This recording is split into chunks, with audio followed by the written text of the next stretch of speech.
নির্বাহী আদেশে আগামীকালের মধ্যে নিষিদ্ধ হচ্ছে জামাত শিবির, আইনি দিক খতিয়ে দেখতে বৈঠক। প্রাণহানির তদন্তে জাতিসংঘের আগ্রহকে স্বাগত জানালেন প্রধানমন্ত্রী, নেওয়া হবে প্রযুক্তিগত বিদেশি সহায়তা। দেশে বড় ধরনের সাইবার হামলার আশঙ্কা, আইসিটি প্রতিমন্ত্রীর, ভিপিএন ব্যবহারে বাড়ছে ঝুঁকি। কোটা আন্দোলনে মৃত্যুর ঘটনা দুঃখজনক, মন্তব্য হাইকোর্টের, বুধবার আবারও রিটের শুনানি। এবং কোটা সহিংসতায় নিহতদের স্মরণে একদিনের শোক পালন, কালো ব্যাজ ধারণ সহ নানা কর্মসূচি।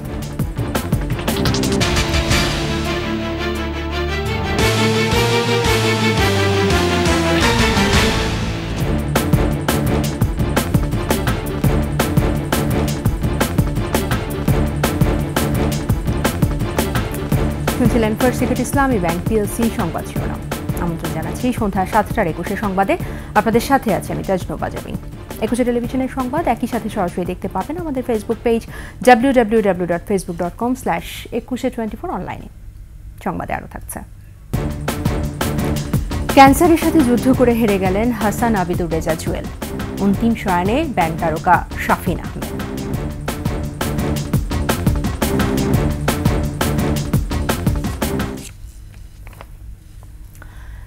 নির্বাহী আদেশে আগামীকালের মধ্যে নিষিদ্ধ হচ্ছে জামাত শিবিরের রাজনীতি।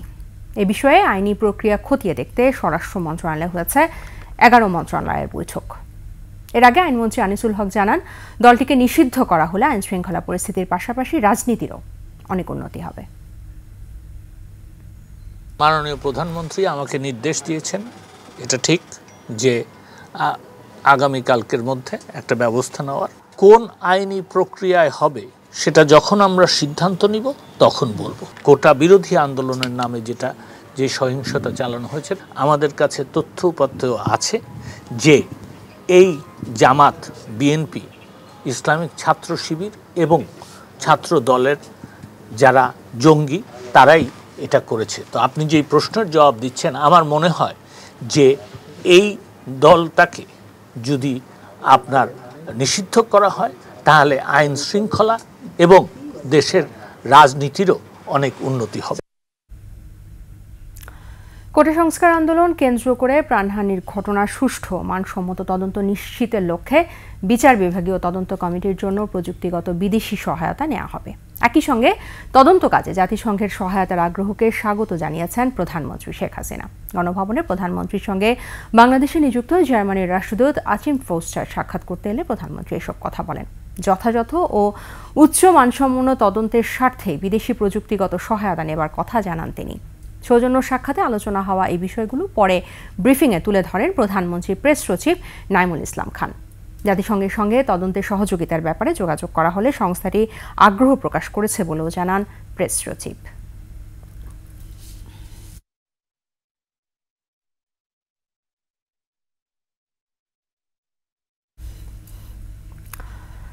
দেশে বড় ধরনের সাইবার হামলার আশঙ্কা রয়েছে জানিয়ে আইসিটি প্রতিমন্ত্রী জোনায়েদ আহমেদ পলক বলেছেন, গত 10 দিনে সরকারি 8টি ওয়েবসাইটে সাইবার হামলা করেছেন নাশকতাকারীরা। এই অবস্থায় সবচেয়ে বেশি ঝুঁকিতে ব্যাংক, পোশাক, টেলিকম, বিদ্যুৎ ও জ্বালানি খাত। এছাড়া ভিপিএন ব্যবহারের ফলে সাইবার ঝুঁকি আরও বাড়ছে বলে জানান তিনি। চুলি স্বপ্নমের প্রতিবেদন। কোটা আন্দোলনকে কেন্দ্র করে সাম্প্রতিক সহিংসতা ও ধ্বংসযজ্ঞের পর নিরাপদ সাইবার জগৎ তৈরি করতে রাজধানীর আগারগাঁওয়ে আইসিটি টাওয়ারে জরুরি এ বৈঠক। অংশ নেন 35টি কেপিআই এর প্রতিনিধিরা।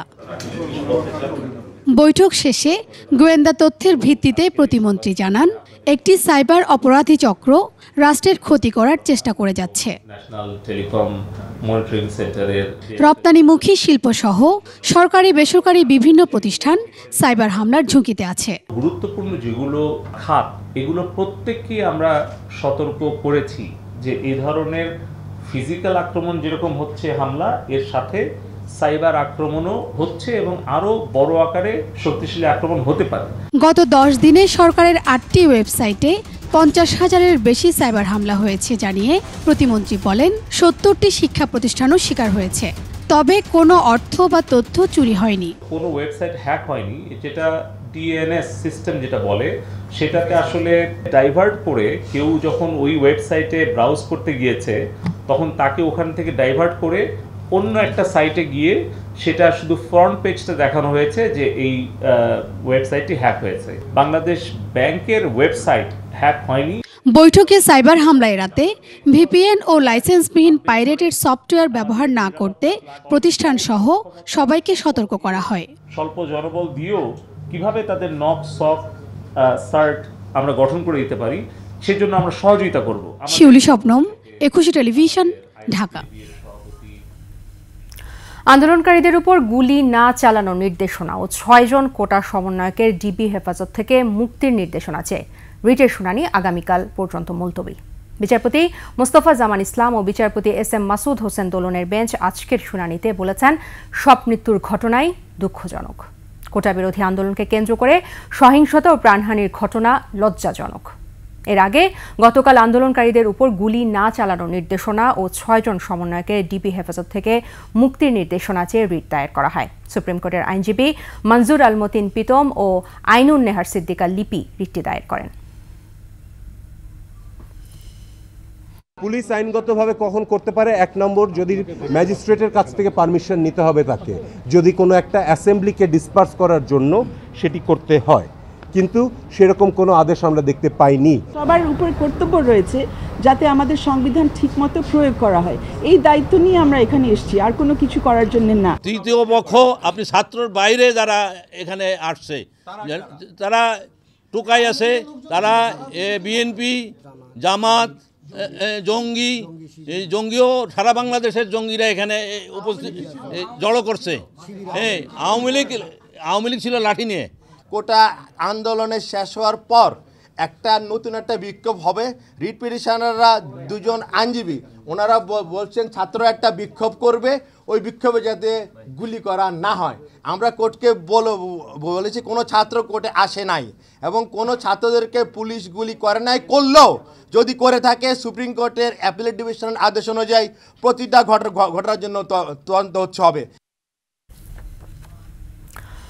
গণগ্রেফতারের নামে কোনো নিরপরাধী যেন অপরাধী সাব্যস্ত না হয় সেজন্য আইন শৃঙ্খলা রক্ষাকারী বাহিনীকে অনুরোধ জানিয়েছেন আওয়ামী লীগের সাধারণ সম্পাদক ওবায়দুল কাদের। বঙ্গবন্ধু এভিনিউয়ে দলের কেন্দ্রীয় কার্যালয়ে আয়োজিত যৌথ সভায় ওবায়দুল কাদের বলেন, আইন প্রয়োগকারী সংস্থা ভিডিও ফুটেজ দেখে অপরাধীদের চিহ্নিত করছে। বিএনপি মহাসচিব মির্জা ফখরুল কিছুদিন ধরে নিরপরাধ শিক্ষার্থীদের আটক বিষয়ে সরকারের সমালোচনা করতে গিয়ে নির্লজ্জ মিথ্যাচার করেছেন বলে অভিযোগ করেন তিনি। জামায়াত শিবিরের রাজনীতি নিষিদ্ধ প্রসঙ্গে আওয়ামী লীগের সাধারণ সম্পাদক বলেন, এরা ধর্মের মুখোশ পরা সাম্প্রদায়িক অপশক্তি।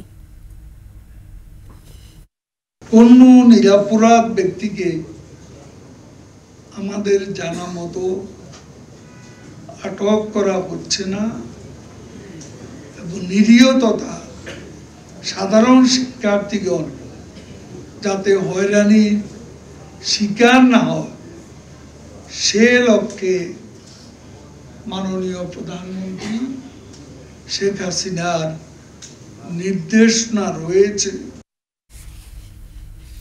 কোটা আন্দোলন ঘিরে সৃষ্ট সহিংসতায় নিহতদের স্মরণে একদিনের শোক পালিত হলো সারা দেশে। এদিন সরকারি কর্মকর্তা কর্মচারীরা কালো ব্যাজ ধারণ করে কার্যালয়ে উপস্থিত হন। এছাড়া দেশের সব মসজিদে দোয়া মোনাজাতের পাশাপাশি ছিল মন্দির, গির্জা, প্যাগোডায় বিশেষ প্রার্থনার আয়োজন। মাহমুদ হাসানের প্রতিবেদন। কোটা আন্দোলনে সহিংসতায় নিহতদের স্মরণে দেশব্যাপী শোক।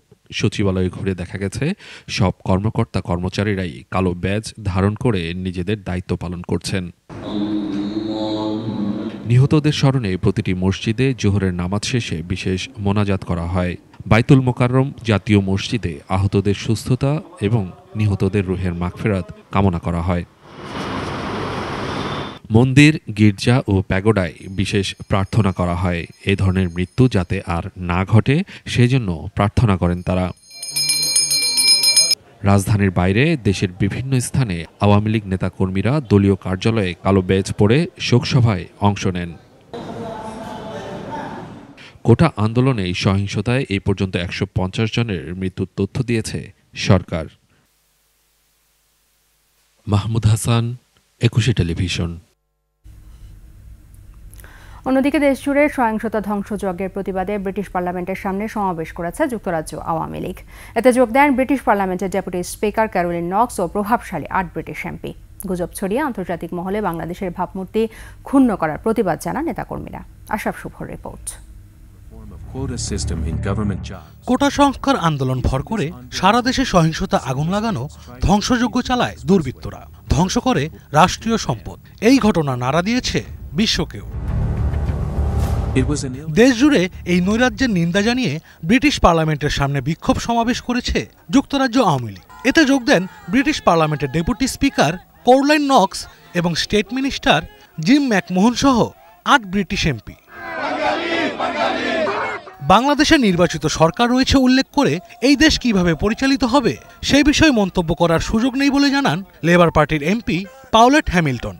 Said I will do is the letter that I've been presented with today, I will ensure it goes in to the leadership from my office, stating that the concerns that the President has talked about today and ensuring that the British government at least looks at the letter. দেশব্যাপী সহিংসতা ও হত্যাকাণ্ডের তদন্তের দাবি জানান বক্তারা। পার্লামেন্টের মেম্বারদেরকে সেই কথাটা বলতে বাংলাদেশের জনগণের পক্ষ থেকে আমরা এখানে এসেছি। হাজার হাজার প্রবাসী বাঙালিরা মুক্তিযুদ্ধ প্রেমিক। আমরা বাংলাদেশের কোটা সংস্কার আন্দোলনকে কেন্দ্র করে বিএনপি, জামাত এবং জঙ্গি গোষ্ঠী যে হত্যাযজ্ঞ করেছে, যে আগুন সন্ত্রাস করেছে, তার প্রতিবাদ করতে আমরা এখানে এসেছি। পরে যুক্তরাজ্য আওয়ামী লীগের পক্ষ থেকে ব্রিটিশ এমপিদের স্মারকলিপি দেয়া হয়। যুক্তরাজ্য সরকার গুরুত্ব নিয়ে বিষয়টি পর্যবেক্ষণ করছে বলে জানান এমপিরা। আশরাফ শুভ, ডেস্ক রিপোর্ট, 21 টেলিভিশন। সংবাদ এই পর্যায়ে নিচ্ছে বিরতি, ফিরে এসে থাকছে। ঢাকা স্টক এক্সচেঞ্জে টানা দরপতন, তলানিতে বেশিরভাগ শেয়ারের দাম। রাজশাহী বিশ্ববিদ্যালয়ের 10 হলে ভাঙচুর, আগুন, লুট, নিরাপত্তা নিশ্চিত করেই খুলবে ক্যাম্পাস।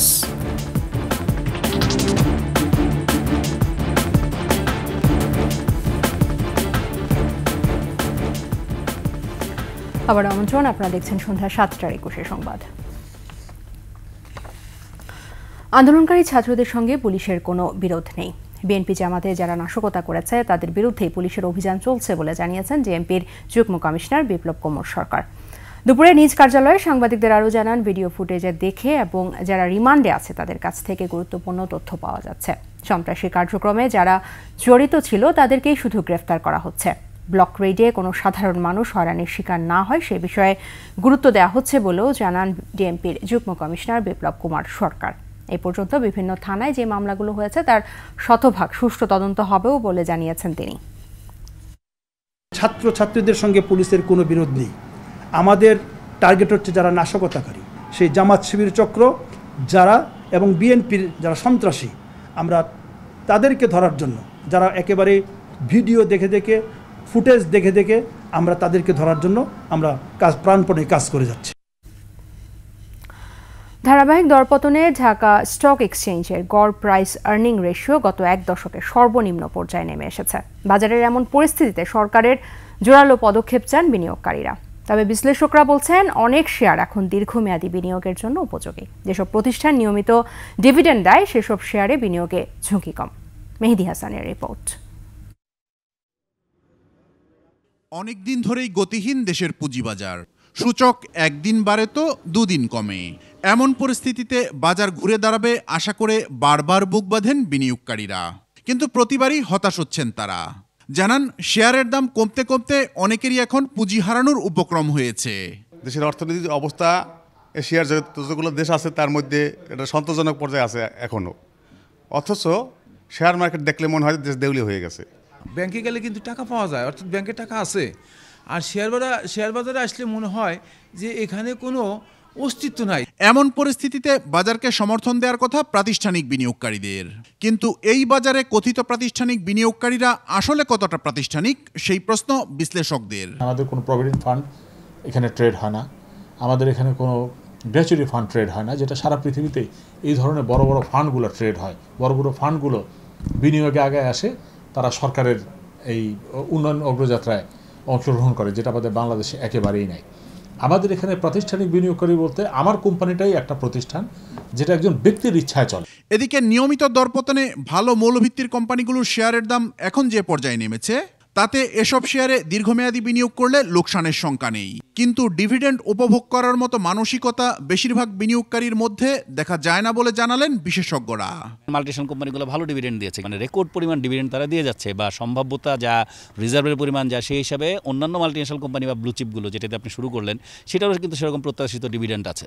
এখন মানুষ যদি মনে করে যে আমি এখানে ডিভিডেন্ডের জন্য কিনে রাখবো, অর্থনৈতিক অবস্থা কোন দিকে যায়, দীর্ঘমেয়াদে বসে থাকবে, সে ধরনের মানসিকতা নিয়ে কিন্তু আমাদের বিনিয়োগকারী নাই। তাই কিন্তু আমরা দেখি কিছু কিছু স্পেসিফিক সিলেক্টেড আইটেম নিয়ে প্লে হয়, কারা এটা নিয়ে প্লে করে কেউ জানে না। ঢাকা স্টক এক্সচেঞ্জের গড় পি বা প্রাইস আর্নিং রেশিও বর্তমানে মাত্র 12.32।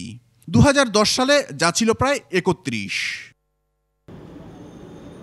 মেহেদি হাসান, 21 টেলিভিশন, ঢাকা।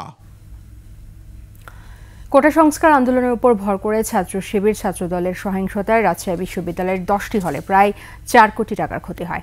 এসব ক্ষয়ক্ষতি সারিয়ে শিক্ষার্থীদের নিরাপত্তা নিশ্চিত করেই বিশ্ববিদ্যালয় খোলার চিন্তা কর্তৃপক্ষের। হাসান আল মোবিনের ছবিতে রাজশাহী প্রতিনিধি বজরুল হাসান লিটনের তথ্যে টেক্সট রিপোর্ট। কোটা আন্দোলনের নামে গেল 16 জুলাই রাজশাহী বিশ্ববিদ্যালয়ের বঙ্গবন্ধু শেখ মুজিবুর রহমান হলে হামলা চালায় বহিরাগত দুর্বৃত্তরা। সে সময় ছাত্রলীগের নেতাকর্মীদের কক্ষ ভাঙচুর করে আগুন দেয় তারা। পুড়িয়ে দেওয়া হয় 27টি মোটরসাইকেল, লুট করে ল্যাপটপ সহ বেশ কিছু মালামাল। এতে প্রায় 67 লাখ টাকার ক্ষতি হয়েছে। এরপর মাদার বক্স, জিয়া, মতিহার ও শাহ মখদুম হলে হামলা চালানো হয়। 17 জুলাই আরও 5টি হলে হামলা চালায় তারা। ছাত্র আন্দোলনকে পুঁজি করে ছাত্রদল ও ছাত্র শিবির এসব হামলা চালায় বলে দাবি ছাত্রলীগ ও আইন শৃঙ্খলা রক্ষা বাহিনীর। আমরা যারা ছাত্রলীগ করি, আমরা ছাত্রদের, সাধারণ ছাত্রদের সাথে চড়াও কোনো আচরণ করিনি। জামাত শিবির রয়েছে, বিএনপি রয়েছে, এদের ভিতরে সাধারণ যে মাদক সেবী তারা রয়েছে, যারা অন্যান্য অপরাধে অতীতে চিহ্নিত নাশকতাকারী তারাও রয়েছে।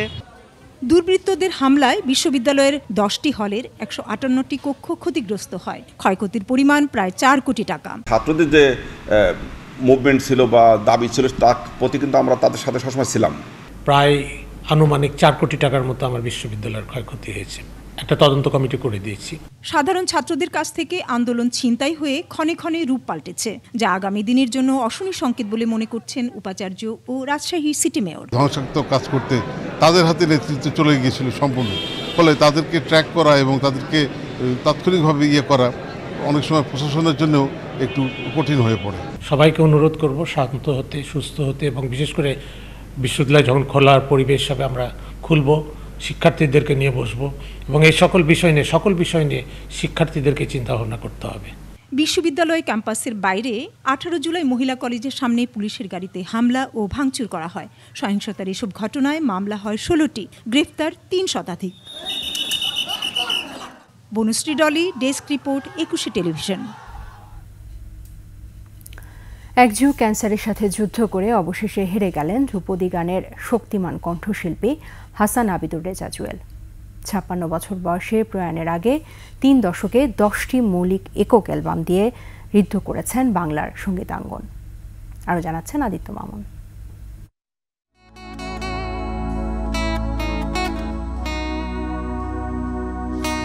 চোখের ভেতর স্বপ্ন থাকে, স্বপ্ন বাঁচায় জীবনটাকে। চোখের ভেতর স্বপ্ন বুননের কথা বলে জীবনকে উপভোগ্য করার গান শুনিয়েছেন গেল 30 বছর। তার দরজা খোলা বাড়িতে কুয়াশা প্রহরে একটা মানুষ আর দেখা হবে না। কেন এমন হলো? এমন আর্তনাদে ফিরতি পথে তার অপেক্ষায় সঙ্গীত ভক্তকুল। 90-এর সোনালী যুগে ক্ষিপ্র আবির্ভাব গানের সুরেলা ভুবনে। নিজের সুর, স্বর আর জাত চিনিয়েছেন অ্যালবামের পর অ্যালবামে।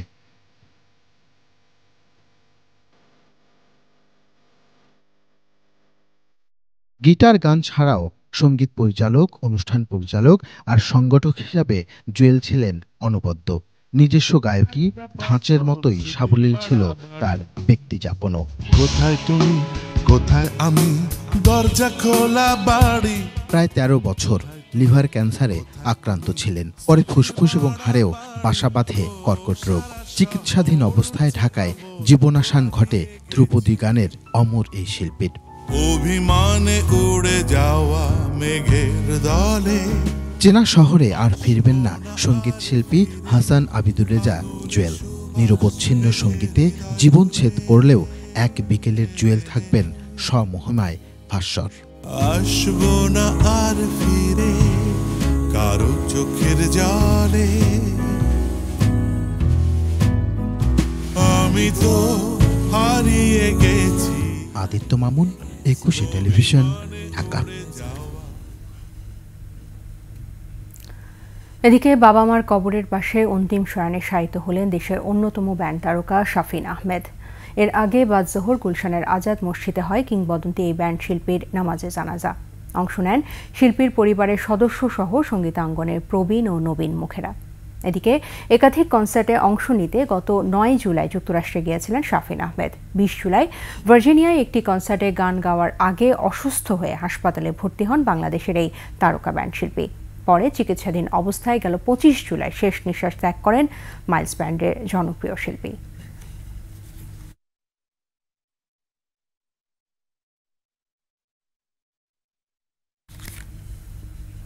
সন্ধ্যার সংবাদে আবারও বিরতি, ফিরে এসে থাকছে।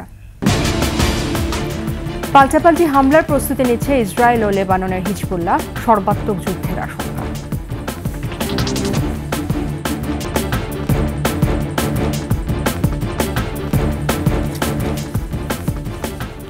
আবার আমন্ত্রণ, আপনারা দেখছেন সন্ধ্যা 7টার 21 সংবাদ। 2 বছর আগে নিয়োগ পাওয়া হাইকোর্টের অতিরিক্ত 9 বিচারপতিকে স্থায়ী বিচারপতি হিসেবে শপথ পাঠ করিয়েছেন প্রধান বিচারপতি ওবায়দুল হাসান। বিকেলে সুপ্রিম কোর্টের জাজেস লাউঞ্জে প্রধান বিচারপতি তাদের শপথ বাক্য পাঠ করান। শপথ নেওয়া 9 বিচারপতি হলেন বিচারপতি মোহাম্মদ শওকত আলী চৌধুরী, বিচারপতি মোহাম্মদ আতাবুল্লাহ, বিচারপতি বিশ্বজিৎ দেবনাথ, বিচারপতি মোহাম্মদ আলী রেজা, বিচারপতি মোহাম্মদ বজলুর রহমান, বিচারপতি কে এম ইমরুল কায়েস, বিচারপতি ফাহমিদা কাদের, বিচারপতি মোহাম্মদ বশিরুল্লাহ ও বিচারপতি এ কে এম রবিউল হাসান। এর আগে সকালে 2 বছর আগে নিয়োগ পাওয়া হাইকোর্ট বিভাগের অতিরিক্ত 9 বিচারপতিকে স্থায়ী বিচারপতি হিসেবে নিয়োগ দেন রাষ্ট্রপতি। তবে অতিরিক্ত বিচারপতি আমিনুল ইসলাম ও বিচারপতি এস এম মাসুদ হোসেন দোলনকে স্থায়ী করা হয়নি। মঙ্গলবার রাষ্ট্রপতির আদেশক্রমে আইন মন্ত্রণালয় থেকে এই বিষয়ে প্রজ্ঞাপন জারি করা হয়েছে। এবার বাণিজ্য সংবাদ।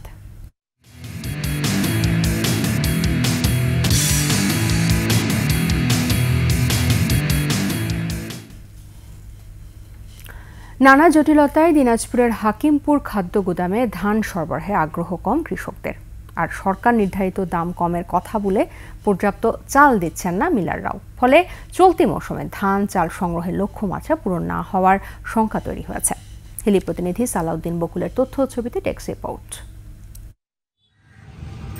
গত 23 মে দিনাজপুরের হাকিমপুরে বোরো মৌসুমের ধান ও চাল সংগ্রহ শুরু হয়, চলবে 31 আগস্ট পর্যন্ত।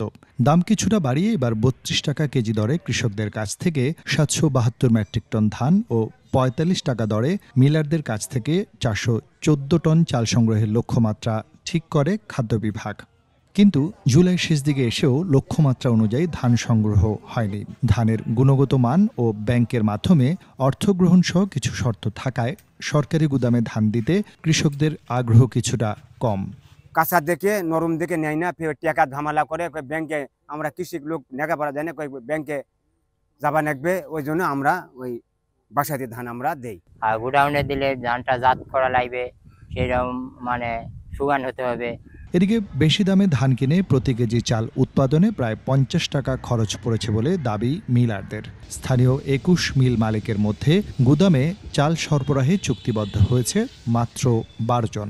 এতে লক্ষ্যমাত্রা পূরণ না হওয়ার শঙ্কা তৈরি হয়েছে। বর্তমান ধানের বাজার 12,500, আর এই ধানটা কিনে ক্রাশিং খরচ দিয়ে চালের দাম পড়ে যায় 50 টাকা প্লাস।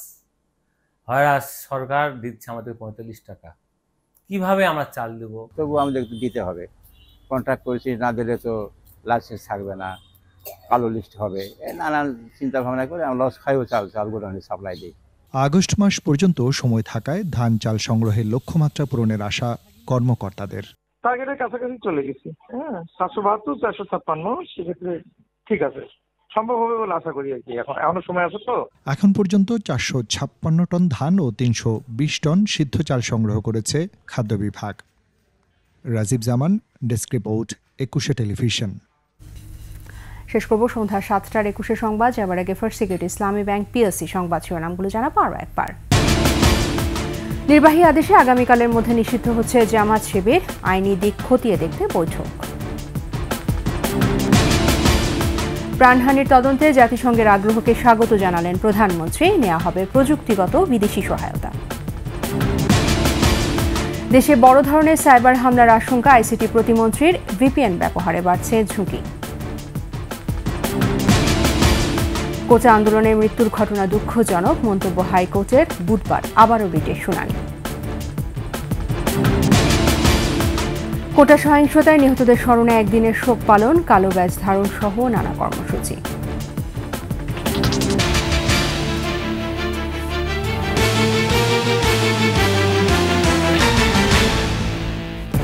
একুশে টেলিভিশনের সর্বশেষ সংবাদ জানতে ডায়াল করুন 2021 নম্বরে, ভিজিট করুন ekushe-tv.com এই ওয়েবসাইটে। ফেসবুকে লগ ইন করতে পারেন www.facebook.com/ekushe24 অনলাইনে। আমাদের পরবর্তী সংবাদ রাত 9টায় দেখার আমন্ত্রণ রইল। সবাইকে ধন্যবাদ।